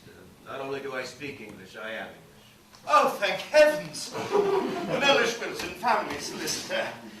So it says. Antony Wilding. How do you do? You're related to our Mrs. Wilton? You could say that. Then my wife is here. Who? Mrs. Wilton. Your wife? Yes. She's in the kitchen with Mrs. Graves. Now, surely she's a widow. Costanzo, prenda signora Wilton, prego. Sì, Tonio, e quanti sono per cena adesso? 7. A meno che non ci aspetti, no? E altri soppressi. Vedo, qui è una sorpresa dopo l'altra. Costanzo will fetch it for you. You look parched. Would you care for some tea? Oh, please. Do you have any trouble finding the place? A struggle or two, but I rallied. You're familiar with Italy? I've read books. Thank you. My wife wrote that this was a party of 4 ladies. Yes. And you. I suppose I'm what you call the landlord. You mean you are the owner of the place? Yes. Oh. Oh. My wife also wrote that Lady Caroline Bramble was among the guests. Yes. Oh, hello.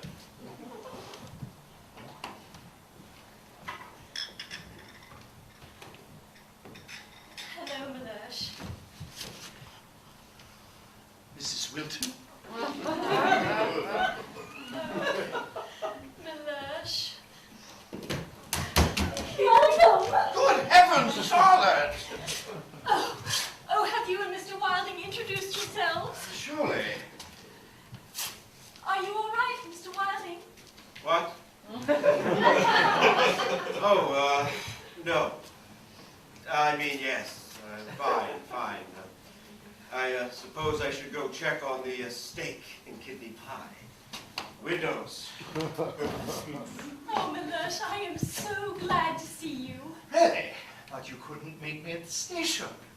Oh, no, but I had so much to do, and the time. Well, San Salvatore has a way of making one forget all about the time. Forget about time. Absurd. Oh, it's not absurd, Mellersh. You'll see. Well, I would like to pay my respects to your hostess, Charlotte. Hostess. Yes, this Mrs. Arnott who invited you here. There's something I haven't told you, Mellersh. There appear to be many things you haven't told me. I wasn't invited here. No, you named 3 ladies in your Oh, telegram. yes, the 4 of us are here. And this Mr. Wilding. Oh, I know it must be confusing, and it should be to you, Mellersh, and for that I do apologize. But it's just that the 4 of us ladies, well, we have rented the castle. Rented? Yes, together. Each is paying her own share. Paying? How much? Well, that, I'm afraid, is really not at all your affair, Mellersh. It came out of my dress allowance, my nest egg. Oh, I know you had every reason to be angry and hurt, Mellersh, but I hope that you won't, and will forgive me instead. This holiday has meant everything to me. Look at me, I'm being translated. Translated? Yes, that's why I wanted you here with me, to be translated with me. Know my feelings about secrets, Charlotte? Yes, Mellersh, I know. Secrets are like Rust. Yes. But look at me, Mellersh! I am not a bit rusty, now am I?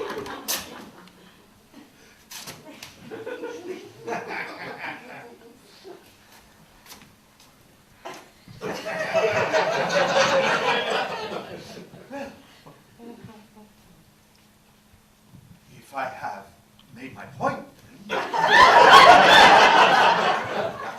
I would very much like to take a hot bath. Yes, of course. Costanzo? Exactly what is it I'm to be translated into, Charlotte? Oh, you'll see, Mellersh, you'll see. Sì, signora. Oh, Costanzo. Signor Wilton, my husband, Costanzo, Signor Wilton wants a hot bath. The Italian for bath is, Bagno. I'll attend to it. Bagno. Io. Voglio on Bagno Caldo. He certainly understands Italian.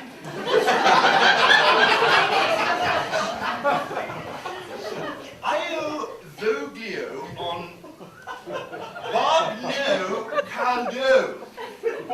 Bagno. Bath!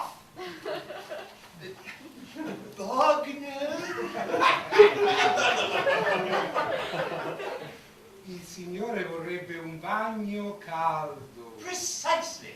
Bagno caldo.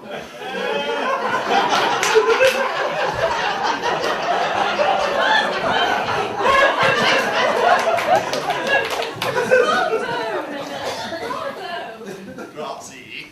Grazie.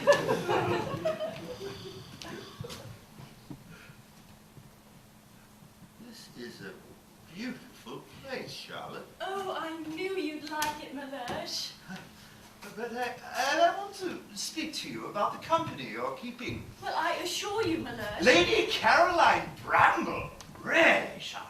Well, I have found... You've been very clever, my dear. Clever? I've planned precisely what I shall say. Oh, no, but you mustn't disturb Lady Caroline. I shall be the soul of discretion. No, this isn't a business trip, Mellersh. Oh, no. Mellersh! Oh, come. Il bagno è pronto. I'll prepare your things, Mellersh. Thank you. Oh, and Mellersh, be very careful with the bath. It's very old. You mustn't light the fire until... Thank you, Charlotte.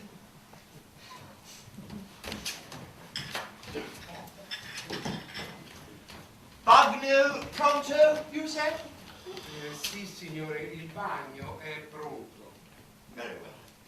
Thank you. Grazie. Il bagno è molto vecchio e pericoloso. Pericoloso. Sì, pericoloso.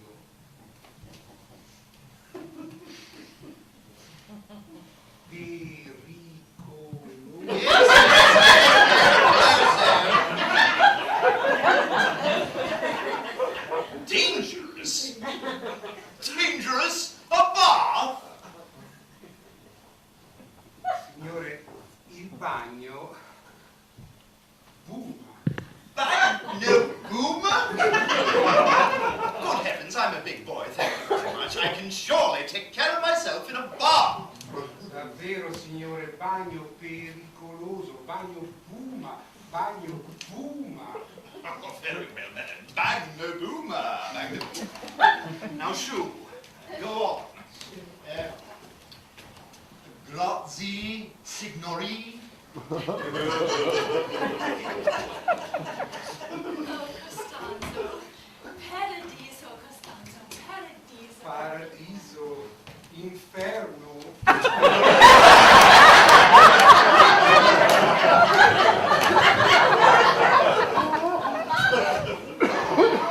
Have you seen a man? Oh, Caroline, you are beautiful. Oh, Lotty, I have wasted so much time being beautiful. Oh, Caroline. But I have had the most pleasure, peaceful, and thoughtful time of my life here at San Salvatore. And for that, I am grateful. And never else would you and I have met. This glorious place has made you more beautiful than ever. Truly. Caroline, really? Am I beautiful? Through and through, Wilton. Through and through. Well, it's love. There's nothing else like it. It's a great thing. Nothing else in the world can work such wonders. Have you found the love there? Oh, it's Mellersh. He's arrived. Oh, Lotty, good. It's just as I saw it. Oh, but look here, Caroline.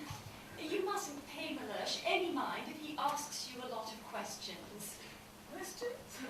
With Mellersh, it's best just to say, marvelous. And you know that. I really am so happy for you. Oh, thank you, Caroline.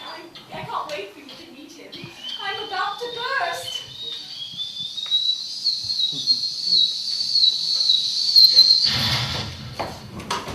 Lo sapevo, guarda che casino, dannazione! Damn that bar! Te l'avevo detto, pericoloso! Mellersh! Charlotte! This is most inappropriate. Well, I could say as much. I don't believe we've met.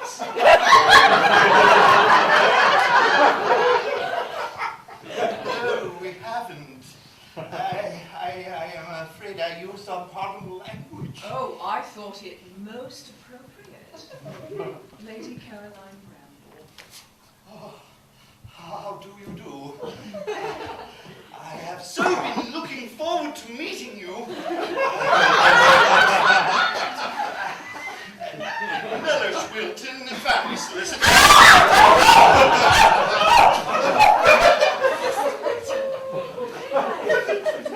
Mrs. Clayton Ray.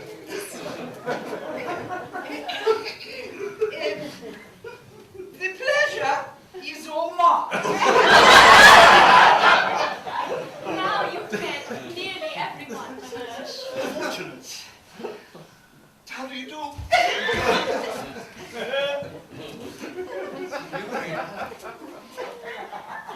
Nancy! Well, this has indeed been perhaps another time would be... Excuse me, ladies.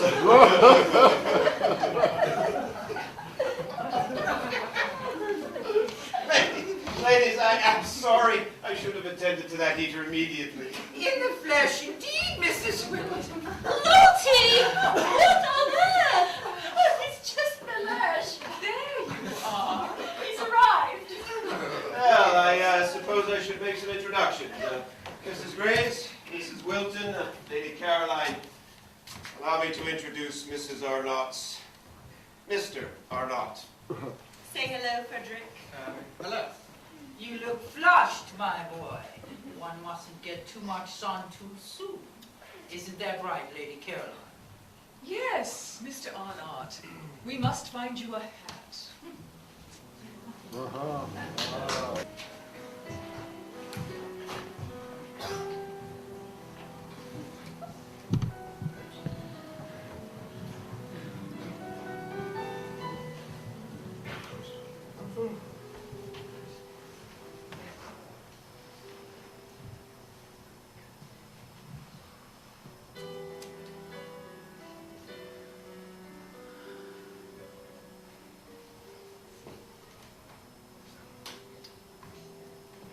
Here you are. We're having a lovely time inside. What's the matter, Caroline? I was looking for ghosts. They're everywhere, aren't they? Yes. Mr. Wilding was asking after you. Mr. Wilding is very charming. As is your Mr. Wilton. Thank you, Caroline. I should have never gotten him started on that piano, though. No, he plays beautifully. He does, doesn't he? Did you see the full moon? Somehow everything seems full tonight. It's love. I suppose it is. Oh, this whole place reeks of it.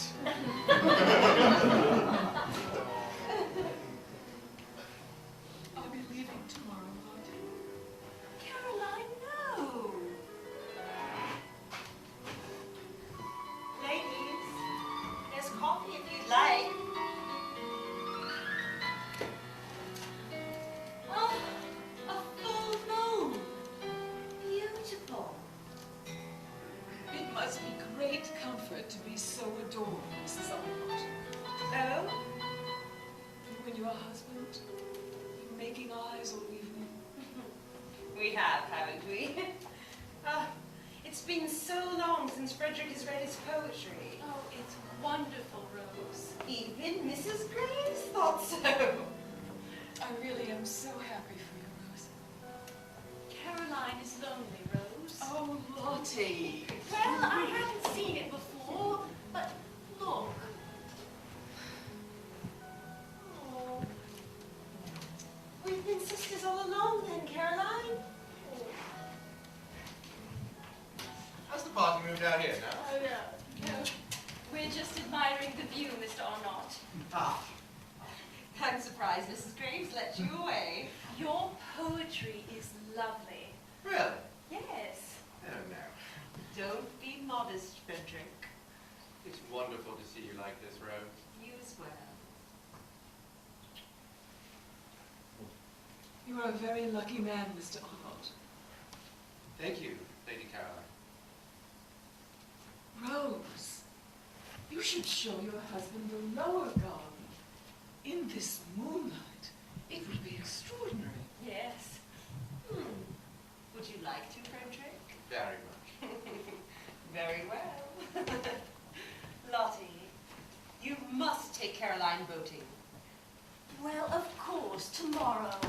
No, I don't You'd think so. like it, Caroline.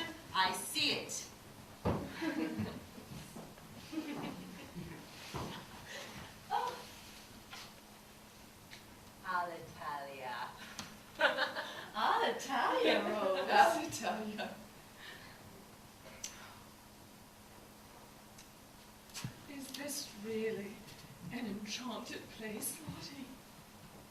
Perhaps you'll have to stay and find out. I don't know what London would make of Costanzo's steak and kidney pie, but for a first effort I thought it exceptional. Look, gentlemen, silence. No, you might find this a bit fantastic, but the one bears a striking resemblance to my wife. Mellersh. Lady Caroline, we hardly heard a word from you all evening. You're not feeling ill again, I hope? Oh no, only thinking. Lady Caroline is very fond of thinking, Mr. Wiley. I was thinking, what a wonderful host you've been. Yes. We should have proposed a toast to you at dinner. Is there nothing that will convince you to stay a while longer, Mr. Wiley? Well, I've already packed my things so that Mr. Wilton may have the spare room tonight. The spare room? Oh, Mr. Wilding, no. Well, Mr. Wilton shall share my room, of course. In that case, I shall be on. The spare room, Charlotte. What of Kate Lumley? Mrs. Graves, have you written? Oh, Kate Lumley, no, no. What Kate Lumley would make of macaroni alone, I can but wonder. Mr. Wilding, have you told Lady Caroline the story of the acacia? No, I haven't. Oh, it's a lovely story, Caroline. Perhaps you could show her the tree itself. I would like that very much. As would I. Very well. I'll get your stick, Mrs. Graves. Oh, no, I've been without my stick all night. I have no idea where it is. Go on now. All right, then. I'm afraid that I have been remiss in my duties as host, Lady Caroline. I have been here for 2 days, and I hardly know a thing about it.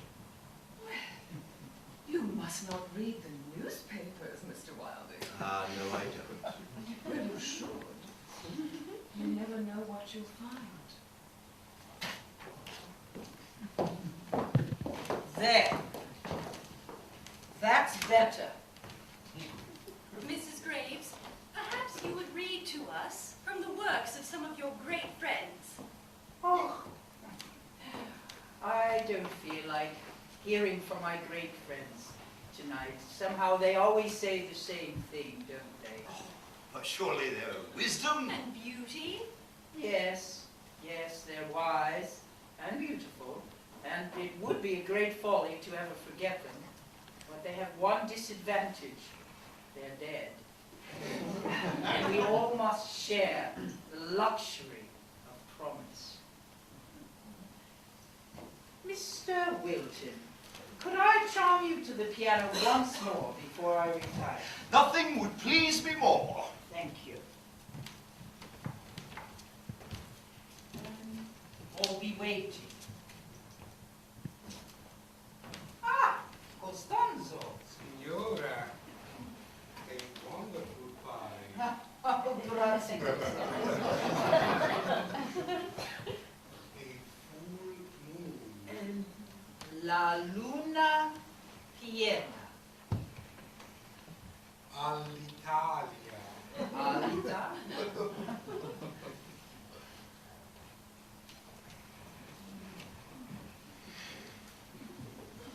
Oh, Mellersh, what an enchanted night. It has indeed been quite nice, my dear. Have you been to our room this evening? Not since dinner. Why? Someone has decorated it from floor to ceiling with flowers. Really? Gave me quite a fright. Oh, Mellersh, look. What? There. The roses are love-making. The roses? The Arnotts. Is Mrs. Arnott familiar to you, Mellersh? Mrs. Arnott? No. She's our disappointed Madonna from church. Is she? I fancy. I don't recall her being so attractive. Well, she's bloomed again.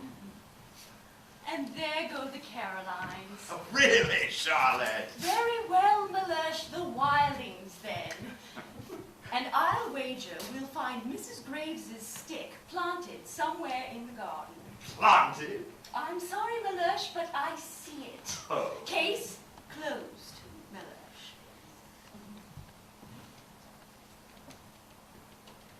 But I lost you, my dear. Well, sometimes one just has to step back a bit. Your words, Mellersh. Really? It's just a shame this all has to end. What could possibly follow such an enchanted April? I should think an enchanted May.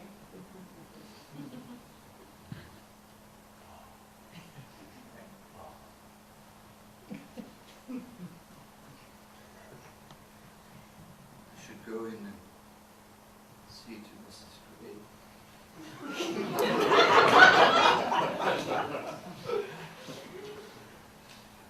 Come and see.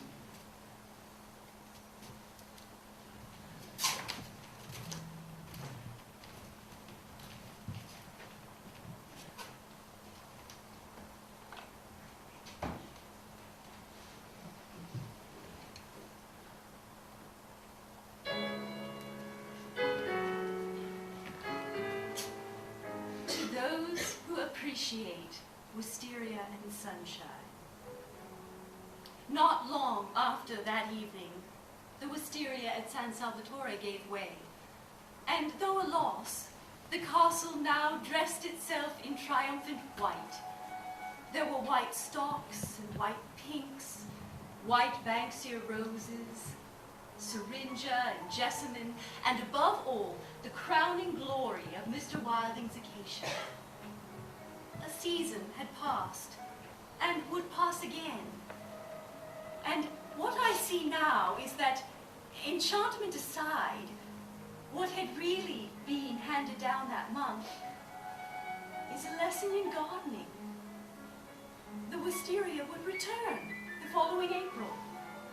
We all would, in fact. And there would be a wedding and a new child and Kate Lumley. But on that first April, we had only just planted our futures. And on our final day, as we reached the bottom of the hill and passed through the castle's gates, a great warm wind blew through and against our backs, as if to blow away our befores forever, now that our afters had begun.